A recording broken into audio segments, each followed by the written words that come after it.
Agoniza, mas não morre. Alguém sempre se socorre antes do suspiro derradeiro. Samba, negro corre de perigo, foi duramente perseguido na esquina do Botiquim Vermelho.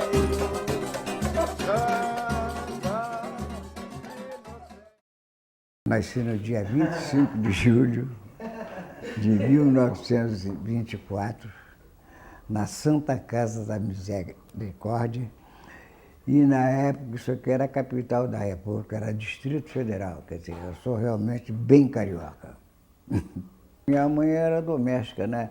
Acontece o seguinte, eu só vim conhecer meu pai anos depois. Meu pai me produziu e sumiu, é o que consta, né? Agora, naquela época, na Santa Casa da Misericórdia, quando a paciente saía de lá com o filho, já saía com registro. Já saía com registro. Então, meu primeiro registro, então assim, filho natural de Maria Rosa, aí botaram filho Nelson Rosa. Sim, tinha que botar um sobrenome no registro. Só tempos depois é que eu conheci o meu pai e soube que ele conheci meu pai. Lidei muito pouco com ele, mas o nome dele era Olímpio José de Matos. E ele era cozinheiro profissional. Eu digo, eu fiz assim, tirei novo registro com Nelson Matos, filho de Maria Rosa da Conceição, e Olímpio José de Matos. Me oficializei legal. Meu pai morreu porque ele era cozinheiro profissional, já estava meio velhote. Ele estava cozinhando num botequim na Rua Bom Pastor e caiu uma panela, fervendo no pé, coisa e tal. Dali ele ficou, teve uma gangrena e acabou morrendo mesmo. Fui parar no Salgueiro porque minha mãe era doméstica, trabalhava na casa de uma família portuguesa. E o chefe da Clara, Manuel Ferreira Dias, era o nome do portuguesão grande, né? E ele era atacadista, antigamente na Rua do Acre. Ali era tudo armazém de atacado. De ponta a ponta, o cara botou tudo lá, acabou, né? E então, a minha mãe, claro, nos dias de folga, ela alugou um barraco no Salgueiro, né? E eu fui junto, né? Minha mãe juntou-se lá com um cidadão que conhecia o Alfredo português.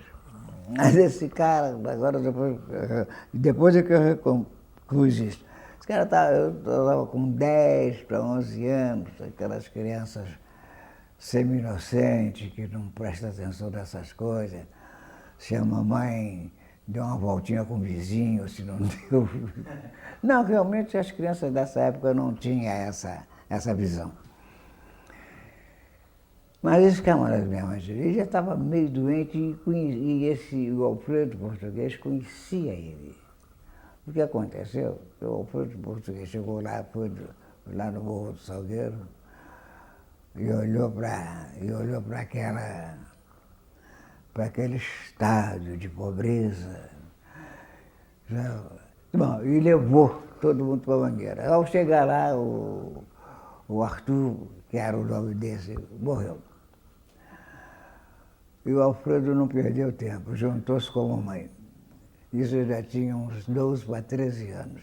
Eu estudei na Escola Pareto, que já não existe mais. Na Escola Bezerra de Menezes também não existe mais. E Pareto, Bezerra de Menezes e uma escola também, que eu não me lembro mais, que era na Rua Bom Pastor. Isso tudo como você Eu cheguei a fazer um curso primário completo da época. A aula de música na escola, a professora não gostava que eu cantasse, botou os rodos desafinados. Eu só apreciava, só ficava apreciando a aula. Agora, naquela época, as crianças, antes de ir para entrar na sala, cantavam o hino nacional e o hino da bandeira. Depois é que entrava para receber aula. Não sei se ainda isso hoje acontece. Acontece que eu trabalhei numa fábrica de vidros, certo? Trabalhei numa fábrica de vidros, da Rua Gonzaga Basto, 314. A fábrica era Fábrica Nacional de Vidros José Scarrone, era de um italiano. Aí assim, mas fica aí nesse vidro, tem que ter uma profissão que te sustenta. Profissão. Não, vamos pintar paredes. Aí eu fui para as obras com ele. Eu disse, como eu vou me livrar disso? Só preciso sair dessa. Aí eu fui voluntário para o Exército. Porque a minha classe de 24 não foi convocada. Não, a classe de 24 não foi convocada. Então eu fui voluntário. Porque a guerra tinha acabado em 45. A guerra tinha acabado, abriu o voluntariado, então eu fui. Cheguei a terceiro sargento. Mas aí quando eu fui promovido a cabo, tinha um colega que era Aldo Tedeschi, era o nome dele, disse assim, olha, eu vou fazer ginásio. Eu digo, fazer ginásio? Aí eu estava, nessas alturas, eu estava com 20 anos. E havia um tal de curso aqui chamado Artigo 99. Você, num ano, você fazia primeiro e segundo ginasial, 6 vezes cada. Quer dizer, em 2 anos você fazia 4. Então fui com ele para lá, numa escola que não existe mais, chamava-se Praça da Bandeira, não, esqueci o nome da escola, do ginásio. Aí eu disse assim, pô, se eu estou com 20 anos, que porcaria, eu cheguei a fazer 1 ano. Fiz um ano e meio, quer dizer, na realidade eu fiz 3. Porque para inteirar no quarto eu fui viver a vida, fui andar por aí. Claro, pô, 20 anos, terceiro sargento, vou fazer o quê? Eu vou badalar, pô. Numa época que milico tinha realmente valor. Não é que os de hoje não tenha, mas era mais, porque eles tinha menos liberdade. Hoje eles têm liberdade demais. Aí o que eu sabia fazer quando saí do exército? Eu só sabia pintar a parede. Era isso que eu sabia fazer. Então, vamos pintar a parede. Aí eu trabalhei numa firma 9 anos, pintando parede, coisa e tal, carteira assinada, esse troço todo. E um dia eu entrei no escritório do patrão para reclamar férias. Ele me escuta, me dá minhas férias ou eu vou me embora. Era português, vai embora, digo, vou, e agora? Botei a carteira profissional em cima da mesa, mandei ele dar baixa. Aí eu fui viver de freelance. Freelance não, fui ser biscateiro. Fazer biscate.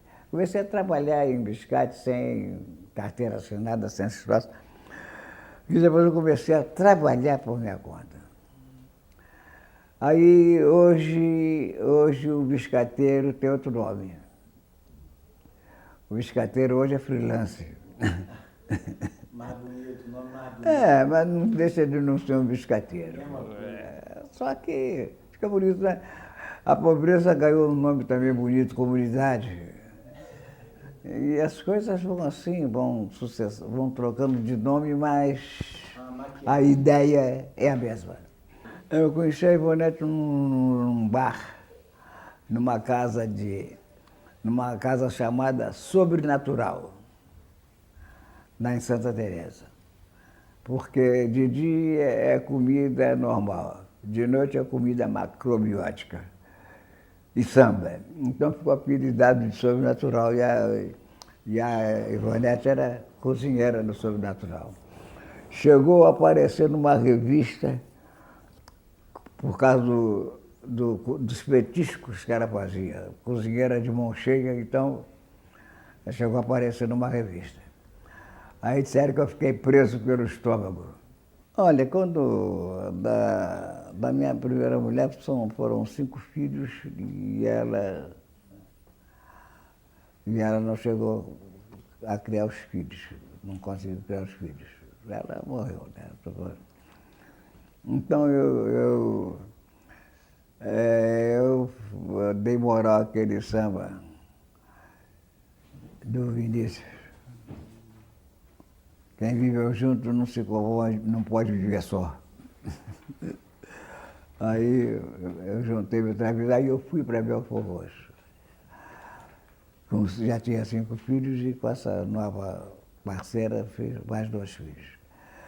Que o mais novo, então, dos 7 filhos genuínos, o mais novo está agora com 32 anos, que é o Ronaldo, faz parte do conjunto DNA. E o mais velho tem 58. Eu já tenho uns 15 ou 16 netos, já tenho 4 bisnetos, eu tenho um filho que é uma fábrica de bonecos, tem 12 filhos, e ele já é avô. Ô, família, rapaz. Se eu der uma festa, não precisa convidar ninguém.